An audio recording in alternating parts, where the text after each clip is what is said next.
Praise the lord. యేసుక్రీస్తు వారి పరిశుద్ధమైన నామంలో మీ అందరికి వందనాలు శుభాలు తెలియపరుస్తున్నానండి. యోబు గ్రంథం 36 అధ్యాయం 11 వచనం. ఆయనను సేవించిన ఎడల తమ దినములను క్షేమముగాను తమ సంవత్సరములను సుఖముగాను వెళ్ళబుచ్చెదరు అని దేవుని వాక్యం సెలవిస్తుందండి. మనము ఎవరిని సేవిస్తే జరుగుతుందంటే దేవుణ్ణి మనం సేవించే బిడలుగా ఉండాలండి.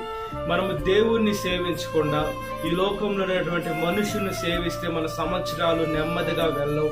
అదేవిధంగా మన దినాలు కూడా సుఖంగా అంటే సాఫీగా జరిగిపోవండి.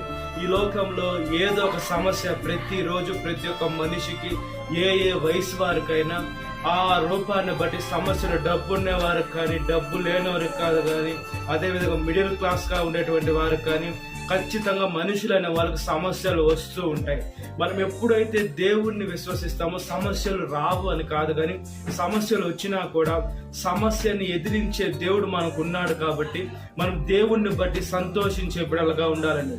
మనము ఈ లోకంలో చూసుకున్నప్పుడు సాతాను ఉంటుంది. ఆ సాతాను బాధ పెట్టేదానికి ఏ రూపానైనా మనల్ని దుఃఖ పెట్టేదానికి మనల్ని ఇబ్బంది పెట్టేదానికి సాతాను ప్రయత్నిస్తుంటుంది. అదేవిధంగా ఇతను చిన్న పిల్లవాడే లేదా ఇతను పెద్దవాడే లేదా ఇతను నడి వయసు వారే లేదా మీ యవనస్తుడు అని సాతాను చూడదు.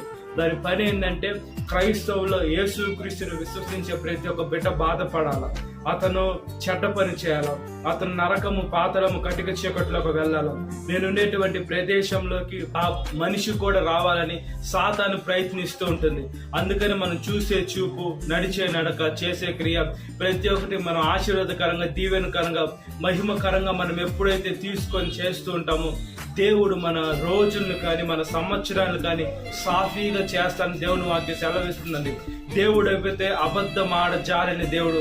మనం అబద్ధాలు ఆడుతున్నామా? మనము దేవుని మార్గంలో నడవకుండా ఉన్నామా? మనం యేసుక్రీస్తు వారి మాట వినకుండా ఉన్నామని మన ఆత్మకే తెలుసు. మనం ప్రార్థన చేస్తే మన పాపాలన్నీ మన కళ్ళ ముందు పెడతాడు కాబట్టి మనం ఒప్పుకొని విడిచిపెట్టి ఆయన బిడలుగా ఈ లోకం బ్రతుకున్నట్లుగా ప్రార్థన. మహాపరిశుద్ధాత్మ దేవ, మా ప్రియ పరలోక తండ్రి, వేసే మా సంవత్సరాలు కానీ మా దినాలు కానీ వేసే సాఫీగా జరిగిపోవాలంటే మీ కృపలో జ్ఞాపకం చేసుకోండి అయ్యా.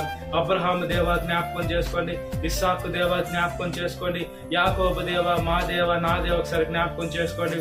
ఈ లోకంలో మనుషులను కాదయ్యా, మిమ్మల్ని ఆశ్రయించే మంచి మనసును దయచేయండి.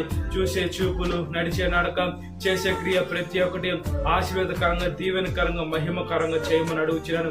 మేము మనుషులను ఆశ్రయించడంలా, ఈ లోకంలో అధికారులను ఆశ్రయించడంలా, ఈ లోకంలో బలము, గొప్ప పేరు, గొప్ప అందంగా ఉన్నటువంటి వాళ్ళని ఆశ్రయించడం లేదయ్యా. యేసయ్యా, ఈ సృష్టిని చేసిన సృష్టికర్తని మేము ఆశ్రయిస్తున్నాం. మా జీవితాలు మీ పాదాల ముందు పెడుతున్నాం. మా చిత్తం జరిగే కాడి కంటే మీ చిత్తం జరిగి మాకు ఈ లోకంలో శ్రమ, బాధ, ఇబ్బంది పడ్డా కూడా ఈ లోకంలో ప్రాణం పోగొట్టుకున్నా కూడా మేము పరలోకంలో దక్కించుకుంటాం. కాబట్టి ఒకసారి జ్ఞాపకం చేసుకోండి. మా జీవితాన్ని మీ వాక్యానుసారంగా నడుచుకునే మంచి మనసుని దయచేయమని ప్రాధాయపడుతున్నాను. సాతాను శోధన ప్రతి ఒక్క బిడ్డను విడుదల దయచేయండి.